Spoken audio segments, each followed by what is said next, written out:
जय हिंद and welcome to study battle. हम लोग देख रहे हैं इंडियन इकोनॉमी एंड इकोनॉमिक्स, जिसमें से आज का जो लेक्चर रहेगा भारतीय उद्योग पर रहेगा, इंडियन इंडस्ट्री के टॉपिक पर रहेगा। ये घटना चक्र जीके की बुक है, वो बहुत ही फेमस बुक है। तो वन लाइनर क्वेश्चन है इसका, तो देखते हैं पहला टॉपिक, इसका टॉपिक का पहला सेशन देखते हैं। उद्योगों को किसी भी अर्थव्यवस्था का आधार माना जाता है।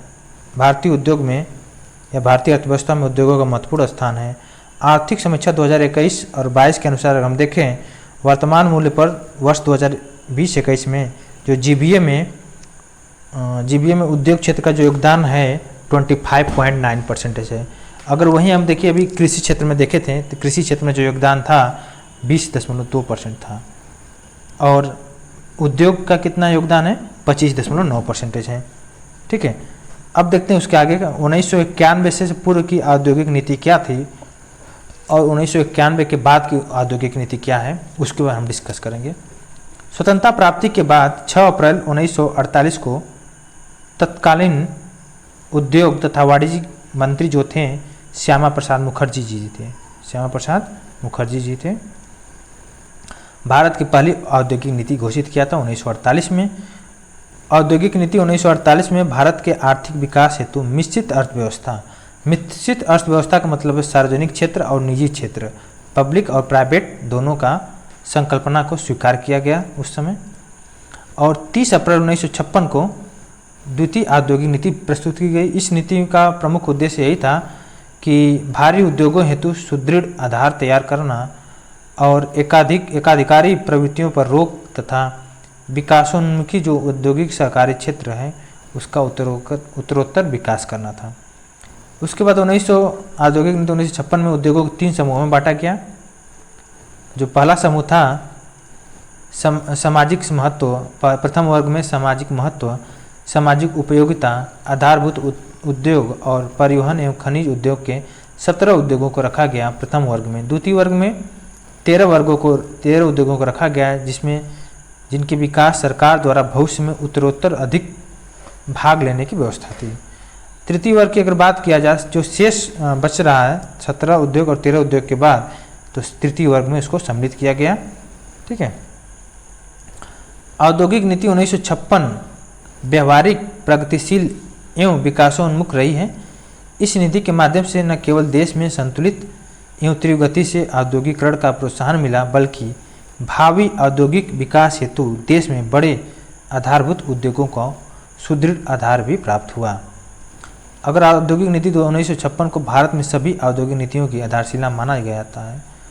भारत की तीसरी औद्योगिक नीति जो आई 23 दिसंबर 1977 को तत्कालीन उद्योग मंत्री उस समय थे जॉर्ज फर्नांडीज द्वारा प्रस्तुत किया गया था।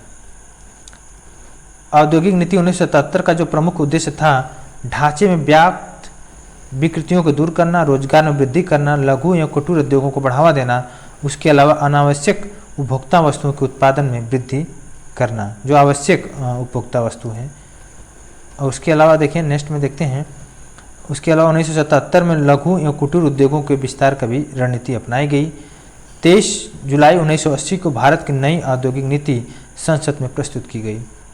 औद्योगिक नीति 1980 का प्रमुख उद्देश्य था कि उद्योग के निवेश की सीमा में वृद्धि, लघु उद्योगों का बड़े उद्योगों की प्रतिस्पर्धा से संरक्षण और इसके अलावा औद्योगिक रुग्णता की समस्या का समाधान करना और वित्तीय प्रबंध की दक्षता में भी वृद्धि आई थी।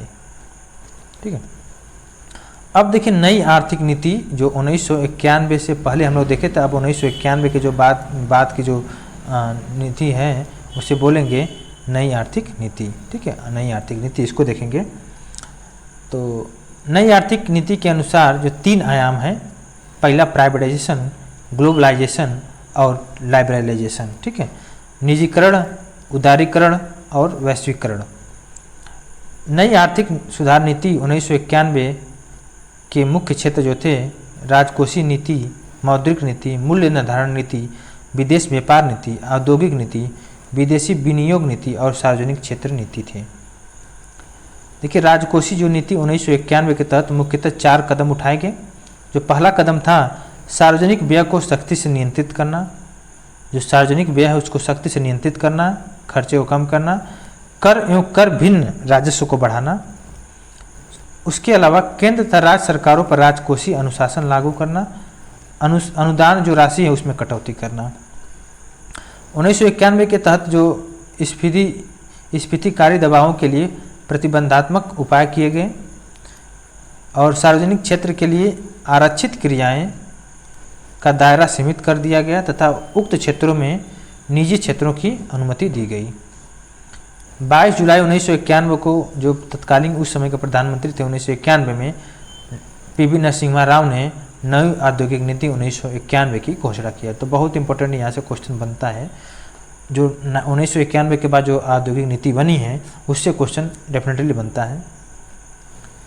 नई औद्योगिक नीति के माध्यम से औद्योगिक लाइसेंस, देखिए यहाँ पे बहुत इंपॉर्टेंट है, नई औद्योगिक नीति के माध्यम से औद्योगिक लाइसेंस प्रणाली का न्यूनीकरण मतलब कमी आई और औद्योगिक नियंत्रणों एवं नौकरशाही के अनावश्यक हस्तक्षेप को समाप्त करने की रणनीति बनाई। सबसे इम्पोर्टेंट फैक्ट है। और इसके अलावा नई औद्योगिक नीति का कुछ प्रमुख उद्देश्य जो निम्नलिखित रहा है: उत्पादन में निरंतर वृद्धि को बनाए रखना, रोजगार के अधिक अवसर सृजन करना और भारतीय उद्योगों को प्रतिस्पर्धात्मक क्षमता में वृद्धि करना तथा भारतीय उद्योगों को अंतर्राष्ट्रीय प्रतिस्पर्धा के लिए सक्षम बनाना। इसके अलावा जो निजी क्षेत्र हैं उनको अधिक स्वायत्तता देना, सार्वजनिक निजी तथा सरकारी क्षेत्र के सभी उद्योगों को अपने कार्य निष्पादन में सुधार लाने तथा उसके वृद्धि के लिए प्रोत्साहन करना था। ठीक है, देखिए उपयुक्त उद्देश्यों को प्राप्त करने के लिए औद्योगिक नीति 1991 में 4 प्रमुख नीतिगत कदम उठाए गए थे। जो पहला कदम था सार्वजनिक क्षेत्र का संकुचन करना, ठीक है, पब्लिक सेक्टर को संकुचन करना। उसके अलावा लाइसेंसिंग प्रणाली का उदारीकरण, मतलब और ज़्यादा लाइसेंस देना प्राइवेट प्लेयर को। उसके अलावा विदेशी निवेश को प्रोत्साहन करना, फॉरेन इन्वेस्टमेंट को। उसके नेक्स्ट में है चौथा जो है MRTF एक्ट 1969 की समाप्ति करना। ठीक है, उसके अलावा नेक्स्ट में देखते हैं। और औद्योगिक नीति 1991 में सार्वजनिक क्षेत्र के लिए आरक्षित उद्योगों की संख्या को घटाकर मात्र 8 उद्योगों तक ही सीमित कर दिया गया। वर्तमान में केवल 2 उद्योग हैं, परमाणु ऊर्जा एवं रेलवे परिवहन ही सार्वजनिक क्षेत्र के लिए आरक्षित हैं। इस नीति में उद्योगों की लाइसेंसिंग व्यवस्था को भी उदार बनाया गया तथा मात्र 18 उद्योगों को छोड़कर शेष को लाइसेंस की अनिवार्यता से मुक्त कर दिया गया। वर्तमान में 4 उद्योग जो हैं एल्कोहल युक्त हैं, जैसे 4 उद्योगों हैं उनको अलग रखा गया है, जैसे एल्कोहल युक्त हो गया, पेय पदार्थ हो गया, तम्बाकू और उसके उत्पाद हो गया, उसके अलावा इलेक्ट्रॉनिक्स एरोस्पेस हो गया, उसके अलावा रक्षा उपकरण, औद्योगिक विस्फोटक तथा जोखिम वाले जो रसायन के लिए लाइसेंस को अनिवार्यता दिया गया है इनको। इसके लिए लाइसेंस बहुत ही ज़रूरी है। ठीक है, तो इस कुछ उद्योगों को लाइसेंस प्रणाली में रखा गया, कुछ को उससे बाहर रखा गया। देखिए नई नीति में उद्योगों हेतु एकाधिकार एवं प्रतिबंधात्मक व्यापार अधिनियम जिसे बोलते MRTP एक्ट के तहत निर्धारित अधिकतम सीमा समाप्त कर दी गई, जिससे उद्योगों का अधिग्रहण, विलय तथा आधुनिकीकरण किया जा सके। वर्तमान में प्रतिस्पर्धा अधिनियम द्वारा MRTP एक्ट को प्रतिस्थापित कर दिया गया। इसके अतिरिक्त नई औद्योगिक नीति में विदेशी निवेश को प्रोत्साहन करने हेतु उनकी अनेक नीतिगत कदम उठाए गए। कोर उद्योगों की वृद्धि दर अगर हम देखा जाए तो कोर उद्योग परसेंटेज में देखें वृद्धि दर 2019, 2020 और 2020-21 के वृद्धि दर देखते हैं। कोयला में जो वृद्धि दर है -0.4% और 2020-21 में था 2.6%। कच्चा तेल में आप देख सकते हैं, प्राकृतिक गैस, रिफाइनरी प्रोडक्ट में देख सकते हैं, उर्वरक में देख सकते हैं, इस्पात, सीमेंट, इलेक्ट्रिसिटी, इसके अलावा समग्र वृद्धि दर भी देख सकते हैं। निर्यात संवर्धन में है, निर्यात संवर्धन से आशा है कि ऐसे सभी सरकारी या गैर सरकारी प्रयास से है जो देश के निर्यात में वृद्धि करने के लिए किए जाते हैं। ठीक है, नेक्स्ट में स्वतंत्रता प्राप्ति के बाद भारत सरकार ने विदेशी विनिमय की समस्या के समाधान तथा निर्यात संवर्धन पर सुझाव देने हेतु 1949 में गोरवाला समिति का गठन किया था। गोरवाला समिति ने अपने रिपोर्ट में निर्यात संवर्धन के लिए विशिष्ट संगठनों की स्थापना तथा आयात प्रतिस्थापना की नीति अपनाने की अनुशंसा की थी। अब देखते हैं एक्सपोर्ट प्रोसेसिंग जोन जिसको शॉर्ट फॉर्म में बोलते हैं EPZs, एक्सपोर्ट प्रोसेसिंग जोन। इसमें क्या है, भारत निर्यात प्रसंस्करण क्षेत्र की स्थापना करने वाला एशिया का प्रथम देश है। क्या, भारत निर्यात प्रसंस्करण क्षेत्र की स्थापना करने वाला एशिया का प्रथम देश है। भारत में सर्वप्रथम 1965 में कांडला में प्रथम EPZ निर्मित हुआ। निर्यात प्रसंस्करण क्षेत्र की जो स्थापना का मूल उद्देश्य है, विनिर्मित वस्तुओं के निर्यात को क्या करना, बढ़ावा देना। ठीक है। इसके अलावा नेक्स्ट देखते हैं, निर्यात प्रसंस्करण क्षेत्र के माध्यम से चयनित वस्तुओं के विश्व स्तरीय उत्पादन एवं निर्यात हेतु सहायक वातावरण का सृजन किया जाता है। अब देखते हैं स्पेशल इकोनॉमिक जोन। भारत में स्पेशल इकोनॉमिक जोन जो है, इसकी घोषणा हुआ था अप्रैल 2000 में की गई थी स्पेशल इकोनॉमिक जोन की। इसका उद्देश्य यही है कि देश में उत्पादन एवं निर्यात में आ रहे अवरोधों को दूर करना तथा भारत में विदेशी निवेश को क्या करना, अट्रैक्ट करना, आकर्षित करना, जिससे कि विदेशी लोग आकर भारत में निवेश कर सकें। वर्ष 2005 में सेज 2005 स्पेशल इकोनॉमिक जोन अधिनियमित हुआ, जो 10 फरवरी 2006 से प्रभावी हो गया।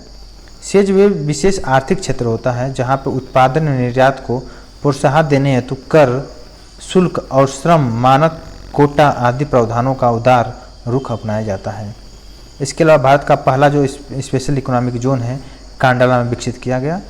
31 अक्टूबर 2020 तक की स्थिति के अनुसार भारत में कुल 358 विशेष आर्थिक क्षेत्र स्पेशल इकोनॉमिक जोन अधिसूचित किए जा चुके हैं, जिसमें से सर्वाधिक 56 स्पेशल इकोनॉमिक जोन जो है तेलंगाना राज्य में है।